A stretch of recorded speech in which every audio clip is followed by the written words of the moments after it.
My quest began with a simple, noble goal. I needed Wi-Fi. Not just any Wi-Fi, but the kind that could stream endless cat videos in HD. I was told Spain had it. They have tall buildings, fast cars, surely they had the internet. My journey took me deep into Andalusia. The GPS chirped, "You have arrived." All I saw were hills, olive trees, and a lot of judgmental goats. I was not at a tech hub. I was somewhere the most advanced tech was a corkscrew. I'd pictured myself in a sleek Madrid cafe, uploading content for my fans. Instead, my rental car sputtered on a dusty road made for donkeys, not digital nomads. I was a pioneer, but instead of gold, I was searching for a single bar of 5G. The silence was broken only by crickets and my internal monologue screaming about the lack of service. This was not the Spain from travel brochures. This was the Spain that cell phone companies forgot. My phone was now just an expensive, useless rectangle. I waved it in the air, hoping for a miracle. Nothing.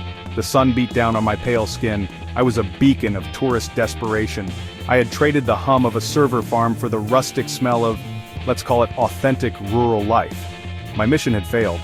I set out to conquer Spain's digital frontier and instead stumbled into a living museum. In the distance, a cluster of white buildings clinging to a hillside. Civilization, or at least a landline. I trudged forward, defeated by the ancient world. The fastest thing moving was a lizard on a stone. I wasn't just offline, I was off-grid, off-map, and out of my element. The village awaited, unaware a pale, gangly man was about to demand answers, and a password.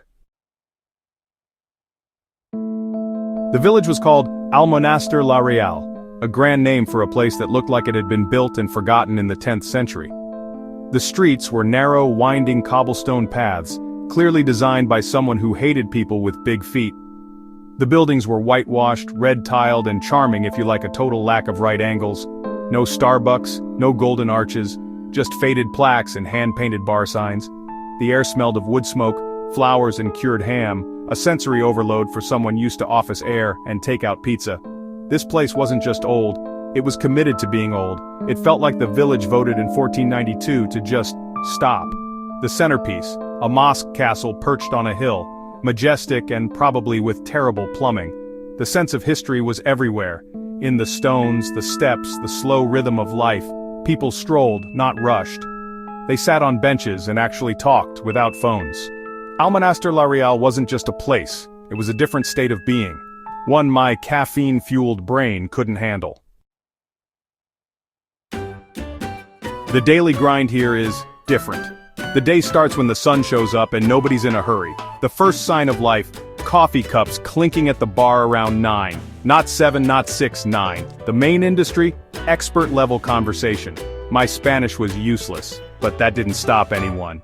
By midday, the village enters siesta mode. Shops close, streets empty, and everyone disappears for a 3-hour lunch and nap. I wandered the silent streets, feeling like the last survivor of a lunch-induced apocalypse. Around 5, people re-emerge, refreshed and unstressed. There's more strolling, chatting, and maybe some light sweeping. I saw a man spend an hour sweeping a tiny patch of pavement. That was his task. He looked content. As evening falls, the plaza fills. Kids run free, adults sip wine and eat tapas, and the talking gets louder. There's no rush to get home to TV or social media. The entertainment is each other. My daily grind is traffic and emails. Theirs is sunshine, naps, and community. It's clear who's winning. I tried to join in, but my multitasking brain nearly short-circuited. Here, the only deadline is sunset, and honestly, it's terrifyingly wholesome. Food in Almonaster is an event, not a transaction. The main food group? Jamon Iberico, cured ham treated like a national treasure. My first attempt at ordering food, I asked for a menu.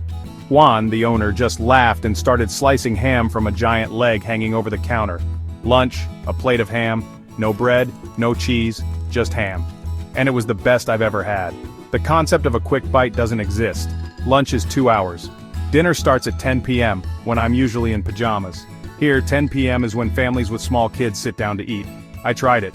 By the time food arrived, I was half asleep in my gazpacho. They're a nocturnal species powered by olive oil and patience. Forget variety. You get what's fresh, what the village produces. Tomatoes taste like tomatoes. Cheese is made by a guy down the road. The olive oil is so good you could drink it. It's farm to table because the farm is right there. It made me realize our endless supermarket choices are just different ways to package blandness. Here the choice is simple. Amazing local food or nothing. I chose the food. Every meal is a ritual, not a rush. I felt ashamed of every plastic-wrapped slice of deli meat I'd ever eaten. The food here is simple, local, and unforgettable. And I never once missed frozen pizza. In the US, we value speed, convenience, and size. Drive-thrus, big box stores, 64-ounce sodas, bigger, faster, more efficient. I tried to explain Costco to a local named Mateo. He just stared, sipped his wine, and asked, "But why?" I had no answer. The pace of life is the biggest shock. I walk fast. In Almonaster, my power walking earned me the Almonaster stare, a look of mild concern as if I might explode. I tried to slow down, but my legs rebelled. My brain screamed, "You're wasting time." Time for what? No idea. Customer service is different. In America, the customer is always right. Here, the customer is just another person. I waited 10 minutes to buy water while the cashier finished a conversation. No apology, just life. Productivity obsession? Alien here. We fill every second, they fill benches. The most popular hobby is sitting, just sitting, and they're masters of it. I tried it. Lasted 4 minutes before fidgeting and checking my non-working phone. They've achieved a peace we try to replace with apps and motivational posters. They don't need live, laugh, love. They're too busy actually doing it. Here, presence beats productivity. I was a one-man parade of anxiety.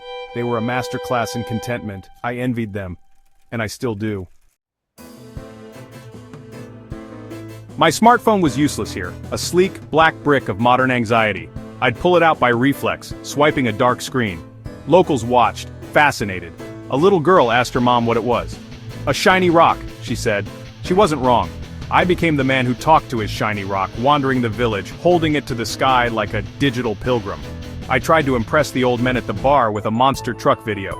They watched, stone-faced. "The little cars did nothing wrong," one said, and went back to Domino's. I tried to explain social media. You take a picture of your food and show it to your friends. They looked at their plates, then at me. But our friends are here. My world of digital validation meant nothing here. Their world was real, tangible, and covered in olive oil. They offered me more wine, which is Spanish for, "You're strange, but we'll be nice." My phone was a relic. Their sanity was intact. I was a pilgrim from the Church of Apple, lost in a land of analog peace. I envied their freedom from screens, and I started to crave it. Every small town has its characters, but Almonasters are legendary. There's Antonio, the unofficial mayor. He knows everything, rules the plaza from a plastic chair, and is the village's analog search engine. Maria, the bakery owner, communicates mostly in grunts and glares, but her bread is worth the terror. Getting a loaf is a test of courage. If you pass, she slams it on the counter and turns away. Delicious and terrifying. My favorite, El Silencioso, the silent one. He rides his donkey through the village, never speaks, just nods. A moving landmark. These people are the heart of the village, guardians of tradition, keepers of a slow, deliberate flame. They're not trying to be authentic, they just are. They barely noticed me except as a source of mild amusement. In a world that's always changing, they're a rock of consistency. Legends in linen shirts and dusty sandals, living lives more compelling than any reality show. And I was lucky just to witness it. After a week, the quiet became a roar. The slow pace turned maddening. I needed noise, traffic, and a complicated coffee order. I told Juan, the bar owner, I was leaving. He shrugged, poured me a strong drink, and said, "The road is always there." My planned drive to the nearest city, find a Starbucks, and order the most ridiculous latte possible. I packed my bag, mostly cheese and a smuggled ham, and fled paradise. The drive out was a bumpy farewell. The village didn't care I was leaving. Life would go on, slow and untroubled. I hit the highway. Cars sped by, billboards screamed, and my phone buzzed with a week's worth of notifications. It was overwhelming. This was the world I'd craved, but now it just felt loud, stressful, oddly meaningless. My grand escape felt like a mistake. The silence of Almonaster echoed in my mind. I missed the peace I'd tried so hard to escape, and I wondered if I'd ever find it again. I found my coffee shop in Seville, bright, loud, crowded. I ordered my complicated latte. It tasted fine, but it lacked the story of Juan's simple, strong coffee in a tiny glass. Surrounded by city chaos, I missed the silence, the church bell, the dominoes, even the boredom that became peace. My escape was a failure. The village had followed me. The frantic pace of modern life now seemed absurd. Why was everyone rushing? Why stare at phones instead of each other? I'd spent a week where time was a suggestion, not a deadline. I was ruined for the modern world. I scrolled my phone, feeds, outrage, ads. It all seemed distant, unimportant. What mattered more, a 10th century mosque or a sunset in a quiet plaza?